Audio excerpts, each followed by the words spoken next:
yang biasa kayaknya udah mainstream deh. Sekarang ada tempat ngopi, dimana kalian bisa ngopi sambil main reptil. Haduh, Serena ada-ada aja deh. Bisa-bisanya nemu kafe yang punya koleksi reptil. Kalau kafe yang ada hewan peliharaannya kayak anjing, kucing, kelinci, atau burung kan udah banyak. Sekarang ada nih, Reptil Cafe.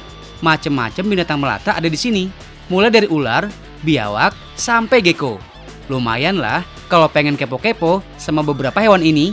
Untuk bisa deket banget, sampai ngelus dan pegang-pegang gini, kalian harus punya ilmunya ya. Tapi ke atas. Sambil ngopi atau ngemil, mas-mas di kafe ini bakal bagi-bagi info tentang hewan reptilnya. Aslinya mereka di alam liar seperti apa, dan tips-tipsnya kalau ketemu langsung atau kalau mau pelihara. Sebelum pegang, pasti dikasih tahu dulu gimana cara biar tetap aman buat kita dan buat reptilnya juga. Nggak usah diginiin, ikutin aja kepalanya, nah gitu.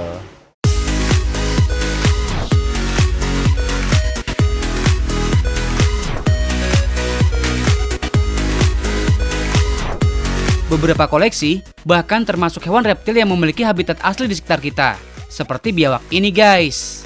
Makanya di kafe ini juga sekaligus wadah sosialisasi supaya kita tetap aman dari ancaman reptil. Sekaligus hewan reptil ini juga ikutan aman dari ancaman kepunahan.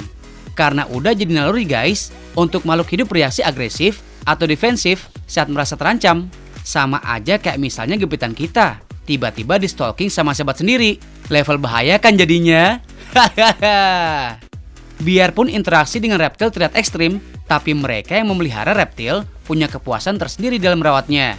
Selain harus melawan rasa takut, si pemilik juga harus paham mengenai kehidupan reptil, agar reptil bisa nyaman dengan tangan manusia. Survei yang dilakukan di University of Hertfordshire di Inggris mengatakan kalau seseorang yang memelihara reptil memiliki karakter atau kepribadian yang paling mandiri. Itu kalau dibandingkan dengan pemilik hewan peliharaan lainnya. Studi lain juga bilang, selain lebih terbuka dan suka berpetualang, pemilik reptil juga bisa terlihat cuek. Tapi di balik itu, semua pemilik pasti menghargai apa yang dimilikinya.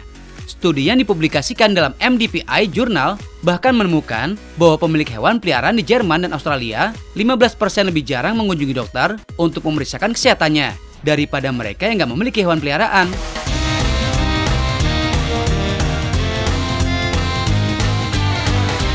Membelai hewan peliharaan akan membuat tenang, dapat menurunkan tekanan darah, serta membantu tubuh melepas hormon relaksasi. Selain itu bisa mengurangi tingkat hormon stres. Namun perlu diingat ya guys, meskipun udah dipelihara dan dianggap jinak, pada dasarnya hewan liar tetap memiliki naluri sebagai hewan buas. Seperti kejadian di Palangkaraya pada tahun 2018 lalu, potensi hewan peliharaan sewaktu-waktu bisa menjadi agresif dan bakal menyerang. So, stay safe ya guys. Di penghujung tahun 2019, banyak kasus ular kobra yang muncul ke pemukiman warga. Bahkan beberapa di antaranya juga menyerang warga dan menimbulkan korban jiwa. Kejadiannya bahkan berlanjut sampai awal tahun 2020 guys. Bersamaan dengan kejadian banjir besar yang melanda beberapa wilayah. Saat warga sedang menghadapi banjir, muncul juga beberapa ekor ular yang menyertai luapan air. Ini semua udah resiko ya guys, karena tempat kita tinggal sekarang merupakan habitat binatang berdarah dingin ini. Selain itu, ular akan mencari tikus sebagai makanannya. Nggak peduli kemanapun, bahkan sampai ke rumah kalian. Tapi, ular ini hewan yang jarang makan kok. Karena ular nggak mengatur suhu tubuh sendiri, alias berdarah dingin. Jadi nggak perlu parno juga. Yang penting, jaga kebersihan rumah dan lingkungan sekitar. Alright guys, sekarang ada tips dari Tahu Nggak Sih nih, biar ular nggak masuk ke dalam rumah kalian.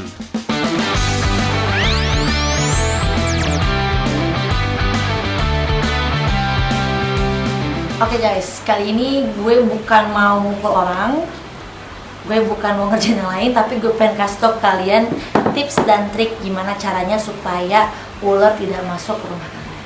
Penasaran? Ayo ikutin.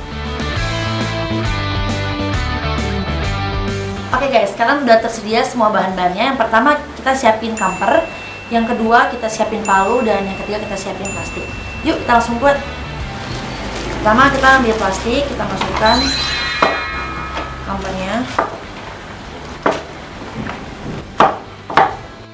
Kalau udah, kita langsung tumbuk pakai palu.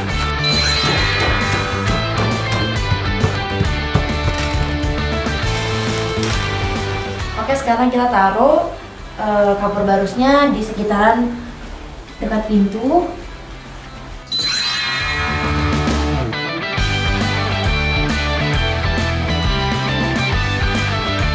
Oke, selanjutnya kita bakal kasih karbol di sudut-sudut pintu.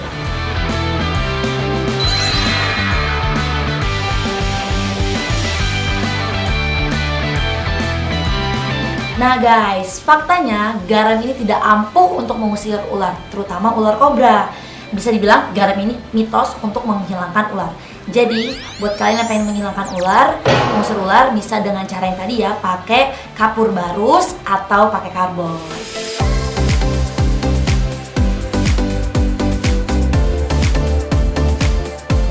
Nah guys, tadi kan gue udah kasih tau nih tips dan triknya untuk cara mencegah ular biar tidak masuk ke dalam rumah. Selain itu kalian juga harus menutup celah-celah atau lubang-lubang yang memungkinkan ular untuk masuk. Nah selain itu kalian jangan lupa untuk menjaga kebersihan dengan cara menyapu, mengepel, dan lain sebagainya. Oke guys, jangan lupa untuk tonton terus. Tahu gak sih, makin tahu dan makin banyak ilmu.